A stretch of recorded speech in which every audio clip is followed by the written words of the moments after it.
आणि आता बातमी आहे भूकंपासंदर्भातली। लेह आणि लडाखमध्ये सकाळी भूकंपाचे तीव्र धक्के जाणवल्याची अपडेट समोर येते। भूकंपाची तीव्रता तब्बल 5.5 रिश्टर स्केल इतकी होती। भूकंपामुळे नागरिकांमध्ये भीतीचं वातावरण पसरलंय। आपण पाहतोय भारतातील अनेक ठिकाणी भूकंपाच्या घटना घडतायत। महाराष्ट्रात देखील गेल्या 3 ते 4 दिवसांमध्ये काही घटना घडलेल्या आहेत भूकंपाच्या। आणि आता लेह आणि लडाखमध्ये देखील सकाळी भूकंपाचे तीव्र धक्के जाणवलेले आहेत। महत्त्वाचं म्हणजे भूकंपाची जी तीव्रता होती ती 5.5 रिश्टर स्केल एवढी नोंदवण्यात आलेली आहे। त्यामुळे या ठिकाणी भीतीचं वातावरण आहे।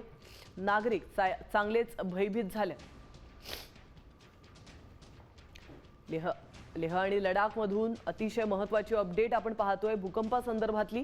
भूकंपाची तीव्रता 5.5 रिश्टर स्केल एवढी नोंदवण्यात आलेली आहे। या ठिकाणी तीव्र धक्के भूकंपाचे जाणवलेत।